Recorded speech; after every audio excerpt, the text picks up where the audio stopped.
Welcome back. Well, as we know and have seen in some of the media results today, the media landscape is changing, and media companies as well as agencies need to keep up and find ways to monetise the changing habits of consumers. Well, Farrell, Havas Global Chief Content Officer, has been in Sydney and says media companies can't control how consumers necessarily watch content, and therefore it's important to tap into culture in order to understand trends.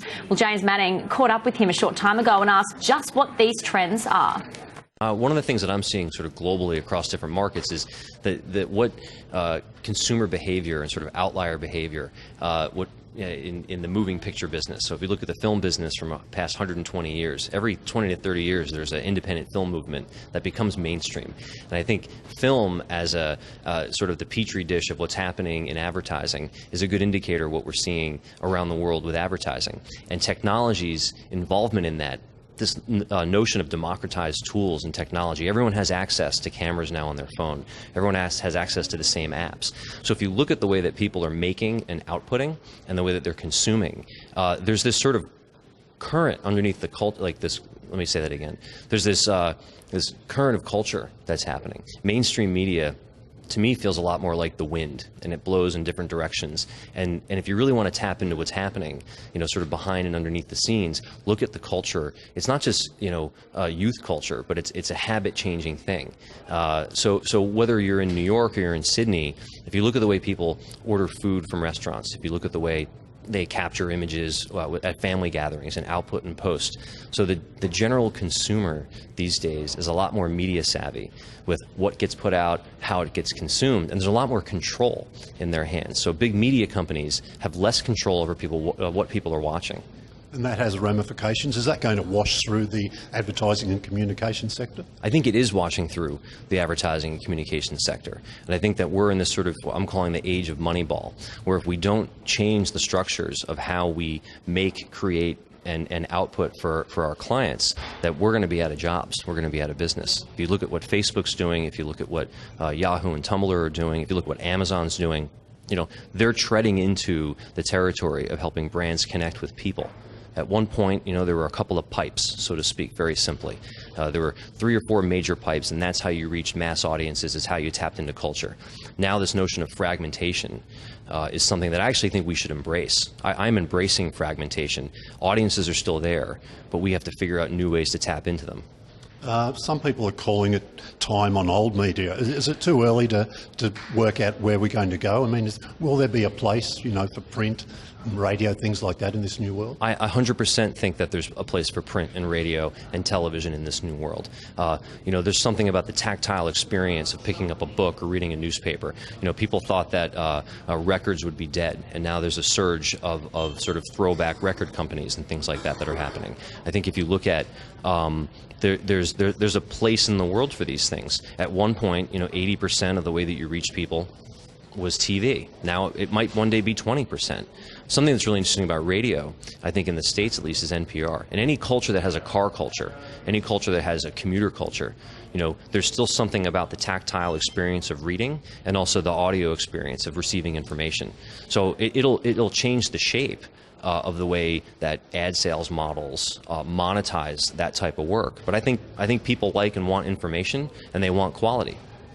Netflix is a big buzzword here at the moment, officially launched in Australia this year. It's been in the US for a little while, but it seems to really starting to have an impact on the sort of major networks. Is that still a new toy that's sort of exciting the media and consumers, or is that really going to change the game? I think Netflix is changing the game. I think that Amazon's changing the game. There's this notion of, at first they were sort of a pipe for other people's content. They weren't competing with publishing companies, and now they're directly competing with publishing companies. They're directly competing with movie studios, but they're making better work. It's kind of like what cable did in the United States in the 90s and into the 2000s. The rise of The Sopranos and Sex and the City on HBO changed the face of the way programming got made. A lot of network TV became about reality television, and the sort of story dramas really went to the cable side. So I think Netflix and Amazon are just doing to all of media consumption to what cable did to network, 10 and 20 years ago.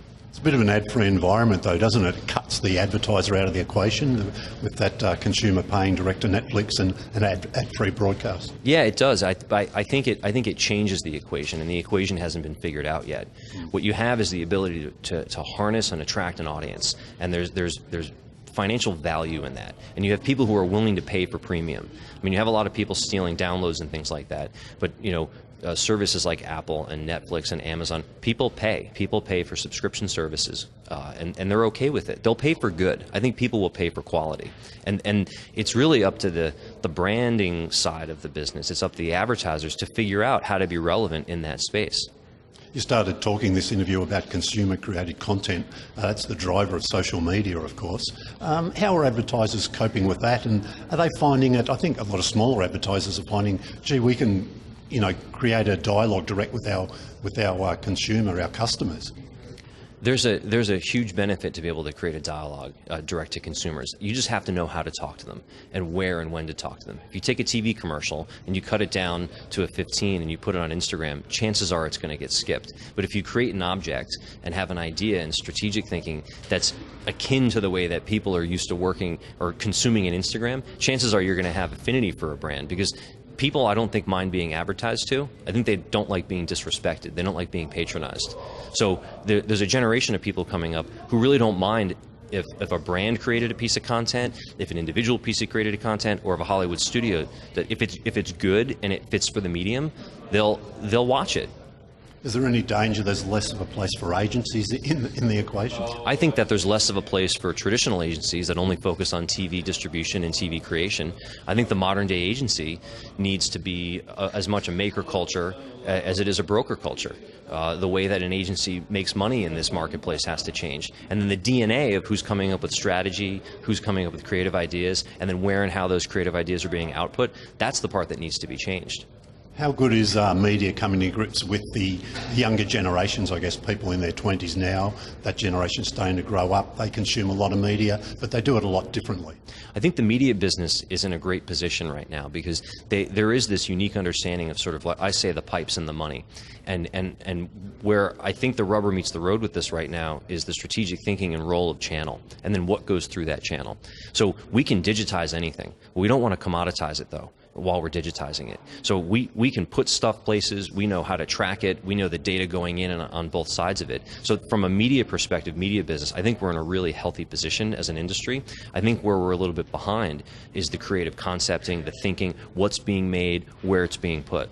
And there's still a lot of learnings to be had from mobile, I guess, and mobile devices, whether it be tablets, smartphones. I think there's a lot of learnings on the mobile side. One of the things, I was just talking to Ed from Yahoo, and he sort of brought up a point about the creation on the desktop space, user experience desktop, and how we've just replicated a lot of that into mobile, and how we're not going native mobile often enough. We're not creating just for mobile the experience, but then also the content that goes through it. And when you work internationally, how does the US rank and how does Australia rank, just in general terms, about, are they at the cutting edge, or is the whole world in a learning process? What's really interesting about Australia right now, the conversations I've had and the work that I've seen and the people I deal with, Australian culture is very tech savvy. The advertising and marketing tends to trend a little bit more towards traditional. So I think there's a little bit of a disconnect between the decision makers in Australia and sort of where the money is being spent, and then what's kind of happening day to day in culture, from Uber cars to Airbnb and the consumption of media. And I think that's actually a huge opportunity for Australia to be a market leader in the space, because you have this culture that is tech savvy, that probably can and do, they want to do more, they're probably willing to spend money in the space. And I think in the United States, there's a larger sort of market there, but I think that we've got a lot of problems. I think that the holding company model helped the advertising business for a very long time, but I think the holding company model now needs to sort of loosen up a little bit and create petri dishes of innovation for these agencies, or they're not going to have agencies. All right, let's take a look now at the ratings for week 32. Kicking it off with free-to-air ratings. And there you have it, James. Yeah, The Voice on just once a week these days with a live show. Otherwise, it's just all news, Ingrid. It's hard to get a big show up there near the top now. Yeah, 9 and 7. All right, moving on to the rest of the top 10 now. And there you have it, Sunday night in their hot plate, making it there Monday and Tuesday. Yeah, look, Hot Plate had a good week. Sunday night, they moved it earlier back to 7 p.m. Comes out of the news, so it's really boosted their numbers. All right, let's look at subscription television now, kicking it off with the top 5 sport. There it is, NRL taking out the top 2 AFL, yeah, spots. Bledisloe Cup sneaking there at number 5, which is a pretty good result for Fox Sports because it's also simulcast on Network 10. Okay, that's why it didn't make it into the number top 1 spot spot, there. yep. Non-sport, I'll just talk through it though. It's The Simpsons came up as on Fox 8 as number 1. Number 2, Who Do You Think You Are? Who do you think you are? Yeah, and on UKTV. UKTV, it was also doing very well on SBS here, but it's a very strong format all around the world. Yep. 3, Selling Houses Australia Lifestyle. 4, Family Guy. And 5, Peppa Pig, Nick Jr. getting in there as well.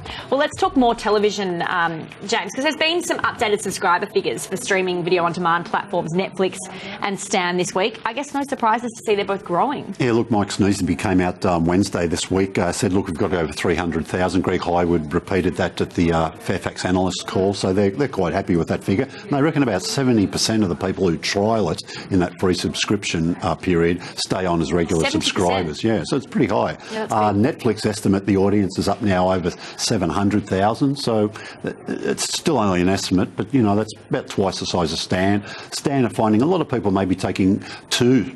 You know, they might subscribe to Stan, but they also subscribe to Netflix. So people are spending money for content, as you alluded to before. Now, despite free TV audiences technically trending lower, free TV has reminded advertisers there's still plenty of programs that pull over 1 million viewers. 1,000 so far this year, Ingrid. Okay. Can you believe that? And it's still only August. Yeah, but that's factoring in the regional and the metro audiences. Yep. But there's still some big numbers there for advertisers on television. And a lot of people looking forward to the Rugby World Cup next month.